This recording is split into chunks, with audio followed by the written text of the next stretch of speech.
हे बघा, डिलिमिटेशनचं जे बिल होतं ते मोठ्या प्रमाणात सरकारमध्ये लोकसभेमध्येच हाणून पाडलं होतं आणि त्याच्यामुळे काय झालंय की मोठ्या प्रमाणामध्ये भाजपनी इतर पक्ष फोडून स्वतःची आकडेवारी ही लोकसभेमध्ये वाढवायचा प्रयत्न केलाय. सर्वात पहिले आम आदमी पार्टी फोडलं, राघव छड्डा त्याचेच एक एक्झाम्पल दिसतात आपल्याला इथं. मग त्याच्यानंतर तृणमूल काँग्रेस फोडली, शायनी घोष आणि इतर खासदार म्हणजे नरेंद्र मोदींना एकेरी शिव्या देत होते ते आपल्याला नरेंद्र मोदींच्याच पक्षामध्ये आज आपल्याला दिसतात. दुसऱ्या बाजूला मग महाराष्ट्रात आले तर त्यांना माहितीये महाराष्ट्रातले पक्ष यांनी ऑलरेडी दोनदा फोडले, त्यांचं घरचंच काम आहे ते पक्ष फोडणं, तर त्यांनी परत उभाटाचा पक्ष फोडला. 6 खासदार उद्धव बाळासाहेब ठाकरेंचे हे डायरेक्ट शिंदे सेनेमध्ये गेले होते.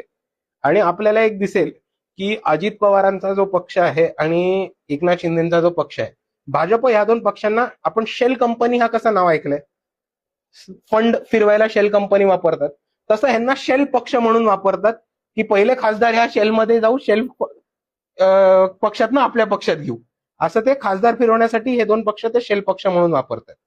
आणि ह्या परिस्थितीमध्ये आजच आपल्याला दिसेल की सुप्रियाताई 8 खासदारांना घेऊन जे नरेंद्र मोदींना भेटायला गेल्यात त्याची पण तुम्हाला लवकरच माहिती मिळेल की ते डिलिमिटेशन बरोबरच चर्चा करायला गेले होते. आणि डिलिमिटेशन झाल्यावर आपल्याला हे सुद्धा दिसेल की राष्ट्रवादी काँग्रेसच्या खासदारांनी कोणत्या बाजूनी मतदान केले. आपण जेव्हा इतर पक्षांबद्दल बोलत असतो तेव्हा अजून एक गोष्ट मला बोलायची की भाजपची परिस्थिती आपल्या सर्वांना माहिती आहे, पण दुसऱ्या बाजूला जे महाराष्ट्राचे पारंपरिक लोकल रिजनल स्टेट पार्टीज होते त्याची पण अवस्था आज आपण समजून घेतली पाहिजे. 2021 मध्ये राष्ट्रवादी फुटली, त्याचे 2 भाग झाले, शिवसेना फुटली, त्याचे 2 भाग झाले. त्याच्यापैकी आपण आता 2 पक्ष झाले, एक राष्ट्रवादी खुर्द, राष्ट्रवादी बुद्रुक आणि तसंच शिवसेना खुर्द आणि शिवसेना बुद्रुक. आता ह्याच्या पुढची गंमत समजून घे.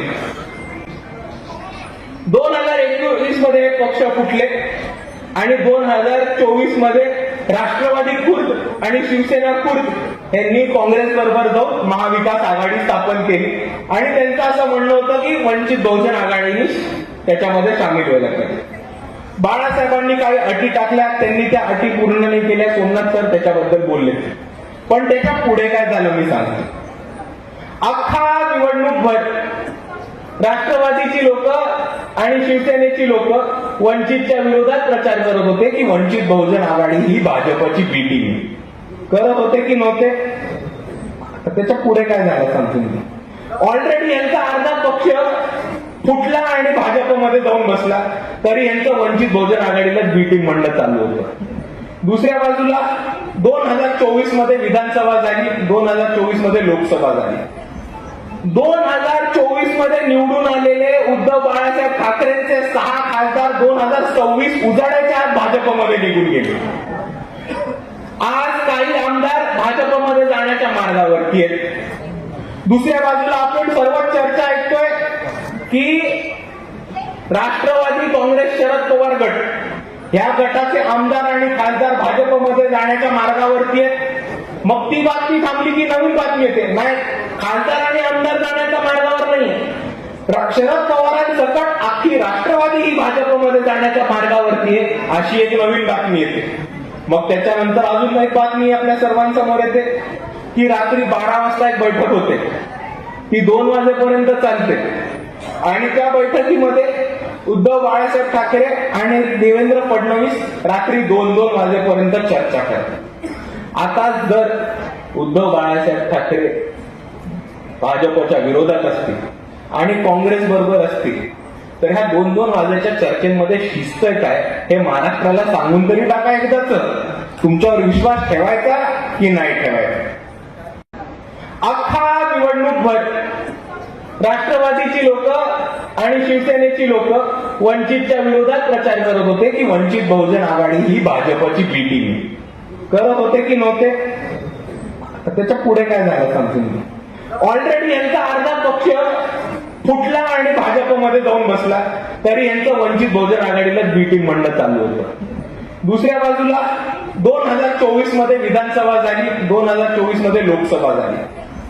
2024 मध्ये निवडून आलेले उद्धव बाळासाहेब ठाकरेंचे 6 खासदार 2026 उजाडायच्या आत भाजपमध्ये निघून गेले. आज काही आमदार भाजपमध्ये जाण्याच्या मार्गावरती आहेत. दुसऱ्या बाजूला आपण सर्वच चर्चा ऐकतोय की राष्ट्रवादी काँग्रेस शरद पवार गट या गटाचे आमदार आणि खासदार भाजपमध्ये जाण्याच्या मार्गावरती आहेत. मग ती बातमी थांबली की नवीन बातमी येते. नाही, खासदार आणि आमदार जाण्याच्या मार्गावर नाही, शरद पवारांसकट अख्खी राष्ट्रवादी ही भाजपमध्ये जाण्याच्या मार्गावरती आहे, अशी एक नवीन बातमी येते. मग त्याच्यानंतर अजून एक बातमी आपल्या सर्वांसमोर येते की रात्री 12 वाजता एक बैठक होते, ती 2 वाजेपर्यंत चालते आणि त्या बैठकीमध्ये उद्धव बाळासाहेब ठाकरे आणि देवेंद्र फडणवीस रात्री 2-2 वाजेपर्यंत चर्चा करतात. आता जर उद्धव बाळासाहेब ठाकरे भाजपच्या विरोधात असतील आणि काँग्रेस बरोबर असतील तर ह्या 2-2 वाजेच्या चर्चेमध्ये शिस्त काय हे महाराष्ट्राला सांगून तरी टाका एकदाच.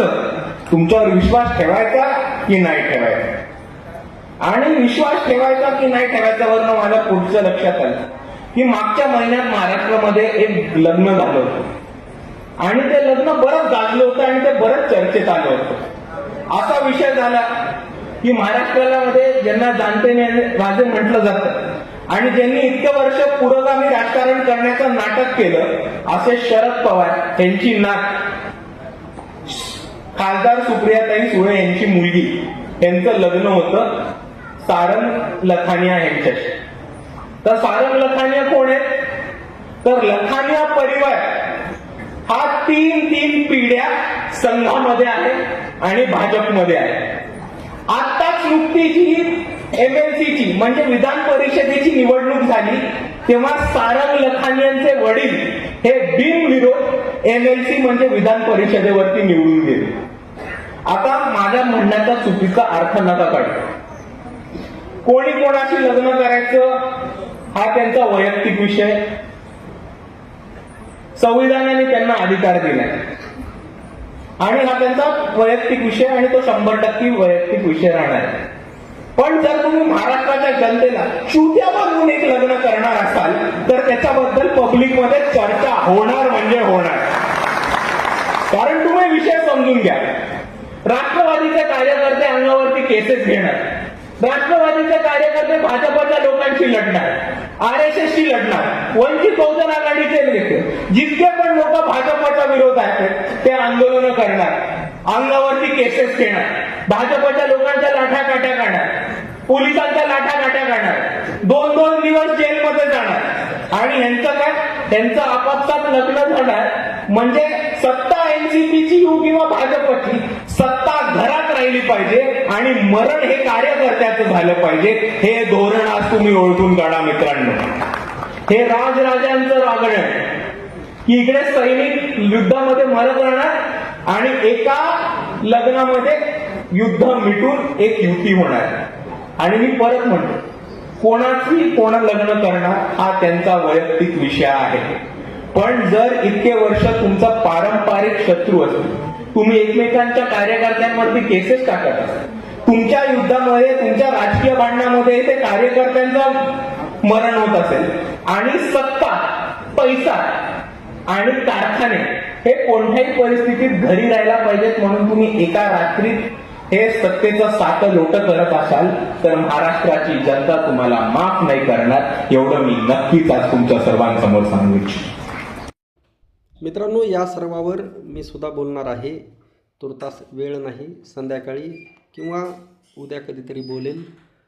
तुर्तास आपलं मत नक्की कळवा, म्हणजे त्या आधारे जास्तीत जास्त बोलता येईल. रामकृष्ण हरी. जय जगद्गुरू, जय शिवराय, जय भीम.